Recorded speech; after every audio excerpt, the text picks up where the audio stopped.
Hey, so when we're talking about potentially ways to do racing, one of the ways you could do is think about it like an accelerator, right? So if I hold down the fire button here, I'm speeding up, so you can see the speed text. And if I continue to hold it, you can see that I'm going faster. And then if I let off the button, and ignore that I'm just shooting, right? But then what would happen is if I press and hold, I start again through the lower speed. So like if you technically it's like think about it in terms of a car, you press down the accelerator and then you let off and you're on cruise control, but if you hit the accelerator again, then it starts low and then ramps back up. So we got 3. But it could be a way to, to give you speed modulation, right? Okay, so how did we do that? And you could go backwards if you wanted as well.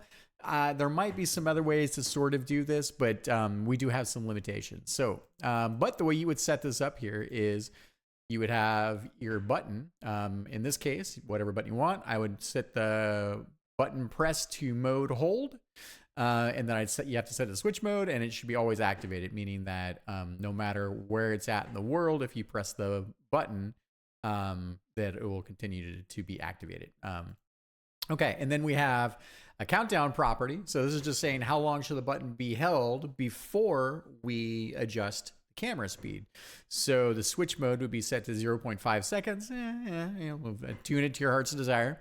And then we would set again, also the important thing here is switch mode, and then switch mode for the camera, and then camera speed, we'd modify. I set it to 6 in this case. And then a transition time is something really small, just so it doesn't feel like it's immediate. You could set it to 0 or whatever. Your mileage may vary. And then all we do here is we basically and then you got the speed up. I just use some text here. It could be an image, like if you want to have like a speed icon, or like you could get kind of creative in this space, I think, to better illustrate. But you have options. So I just set the duration to 0.5 seconds. So then by continuing to hold, it would only progress in those increments. Turned off the transition in and out times because we didn't want to have the numbers sitting on top of each other. And then that was, I just set it to global position. So no big deal there. And then I'll just show you here.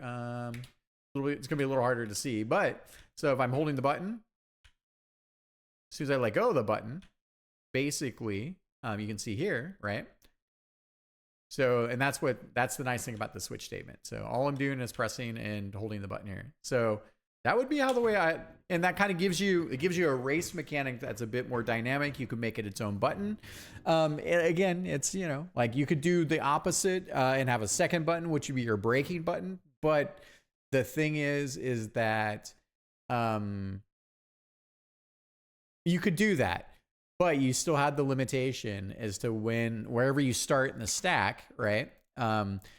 Because of the way you've set up the logic, and maybe there would be a way to, I don't know if I could actually do this, but there might be a way, there might be a complicated way to say, hey, like we're already here, skip this, go to this next one, but I don't think so. So, but the limitation here would be that you're always progressing through these camera speeds, which you can see the speeds here, 10, and I just incremented of 2 just so it's easier to see, 14. So you always ramp down and progress through, and it only progresses through up until that point in which you let go of the button, and then you're constantly at that speed until you crash, or if you use my other technique where if you die and you have a player leaves trigger volume, then you could reset the speeds to 0. Okay, hopefully that's helpful, and I'll get this video up for you. I'll get this video up for you. Thanks.